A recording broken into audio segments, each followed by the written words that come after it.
people love to chase views, you know, anything for the views. But the view isn't the most important analytic. What you want to chase is the retention, the minutes watched. That's what you want. You want engaged views. You want quality views, not quantity views. You don't want 1 million people to watch the first 30 seconds of your video. You want 100,000 to watch half of it. Those views are worth more because those are the people who are more likely to buy your merch, more likely to watch your vlogs, more likely to follow you on Twitter, and more likely to care about you outside of the content because they didn't just get baited by your video. They actually genuinely enjoy your content and want to see you do shit. So let's look at one of my videos that I made not for the views, but because of the passion of the video, because I enjoyed the video, right? The Spider-Man video, for example. Yes, it underperforms compared to having Elizabeth in the thumbnail or talking about anime. Yeah, it's going to perform less. But these are the videos that I want to make, and so I'm going to make them. Click on one of these videos. And the purpose of those other videos is to retain subs to watch these, right? These kind of videos are the videos I'm really making for the passion. A lot of people, they chase views and they want to just keep making content to get views, but then they neglect the aspect that makes you a YouTuber in the first place, and that's making videos on content that you genuinely want to make. I highly doubt that when Double for Anime makes a clickbait ass video just to get views and he's just talking about nonsense, that he was passionate about that video outside of just getting views. And what happens when you do that, when you make a career out of making content like that, you don't have to worry about the algorithm killing your channel or people to stop watching your videos. You will kill it on your own. You will just get bored. You will burn out because you have no drive to make this content. You don't actually care. Like, what's the point? Because I understand, though, in the short term, people want instant gratification. They want to just get all the views, all the subs, and all the AdSense. But if you chase everything and you want to get everything all at once and you get it in the wrong way, then you'll find yourself in a box. You have written yourself into a corner, and that's not what you want. Because a lot of people, they will neglect making videos that they want to make for the videos that get them views. And then what happens is that they find them making content that they don't want to make. And so you put yourself in that trap. So what you need to do, but at the same time, you also can't neglect certain things that work. Tried and true formulas like clickbait and like misleading thumbnails or whatever, or making each video 10 minutes. Like, these things work, right? You have to use these tools. But as the great Ben Parker would say, right? With great power comes great responsibility, okay? You have to use this power wisely. If you abuse it, then you'll end up self-destructing.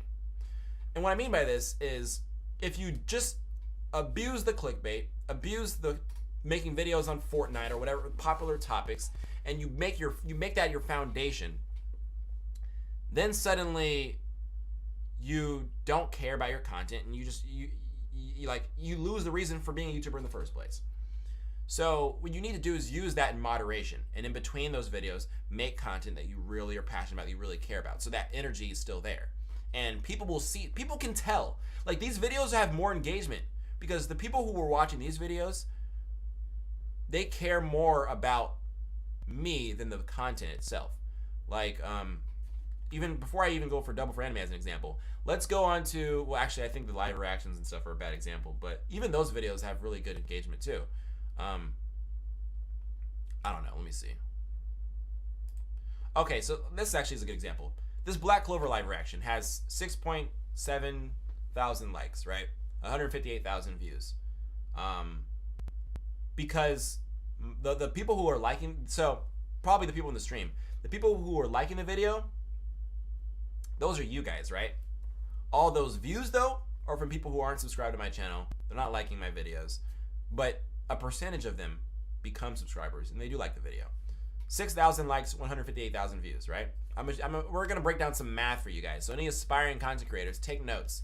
I just see Kirigaya. I'm taking notes on this shit. Hold on. Yeah, take notes because this is useful information, okay? 6,000 likes, 158,000 views. You got that, right? Okay. Now let's go back. This Spider-Man video. 55,000 views, 4,000 likes. Notice the discrepancy. The other video had 100,000 more views and only 2,000 more likes. Does that make sense? Doesn't seem to make sense, does it? It makes a lot of sense. And you know what's funny? This Spider-Man video probably made almost as much as that Black Clover video. But how, Heavenly? That video had 100,000 more views. Does it more views equal more revenue? Well, not necessarily. There's not a one-to-one correlation. And here's why. Let's say somebody clicks on the Black Clover live reaction and they watch, this is why I say minutes are more important, 2 minutes of that video. And then let's say somebody comes to this video and they watch 4 minutes of that video. So if I get 5 people to watch 2 minutes, I've had 10 minutes of watch time, right? But if I get 5 people who watched 5 minutes, that's 25 minutes of watch time.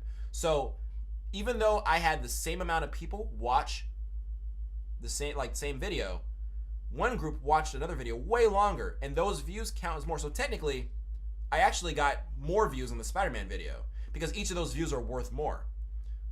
Because that's why I think that the views on YouTube aren't calculated properly. They don't calculate, views aren't calculated by engagement. Like what I think would be more, well, they do to a degree. Like if a video is longer, it takes more of the view for that view to count. That's why if someone uploads a longer video, it won't have as many views as a shorter video in some cases because it takes more watch time for that view to count. But that's more in the case of length. But I'm talking in the case of 2 videos that are the same length, that are the same amount of views, but those views have different engagement numbers. The algorithm detects each of those views as the same. So when you see 55,000 views on one video, and then you see 100,000 views on another video, that 55,000 might be worth just as much as the 100,000 in that other video. What is a more accurate representation? Now, if you have the whole full analytic breakdown, you could obviously look into it a lot more if it's your own channel, and then you can make efforts to improve on this. And what you should do is chase the minutes, chase the retention, not just the view. The view is almost worthless. But what, as a creator, as a viewer, that you can notice right off the bat without having access to all of the in-depth analytics is just by looking at the likes. And that's why I was using the the Black Clover live reaction to compare with this one, of seeing, if you were to base off of views, you would see the Black Clover video with 160,000 views, and you would see the Spider-Man video with 55,000 views, and you would be like, oh, clearly the Black Clover video did way better. But then if you look at the likes to dislikes, or when you just look at the likes, it's like, well, the Black Clover video actually did not perform that much better than the Spider-Man video, because the amount of likes that it got is barely different. Because the people who like videos are typically more engaged with the video. They typically watch them for longer. You might even get more comments on those videos. Sometimes not. So now that you see this, here's a video I made, 55,000 views, 4,000 likes. Now, let's go to Double Four Anime's channel here. Let's look at his channel. Double Four Anime, who it looks like I'm on the road to pass up soon, which is interesting because he had a channel before I even... he was probably at 300,000 before I even had a channel. So, okay. Let's find a video of his. Here we go. This video, 56,000 views. Or you know what? Let's not even talk about that one. Let's talk about this one down here. This Boruto spoiler preview with 250,000 views. Let's click on that one. So as you guys know, 1,000 likes. So now that I've shown you sort of a benchmark to compare, you see how horrible that is. Spider-Man video, 55,000, 4,000 likes. Boruto video, 250,000 views, less than 2,000 likes. I can guarantee you for a fact that this video, this Spider-Man video, made at least twice as much as this video. But of course this video got a lot of views because he clickbaited the hell out of it. So, but what I'm trying to tell you guys is that clickbait works to a degree, but if your whole channel is clickbait, clickbait is good for getting yourself out there. It's good for making yourself visible.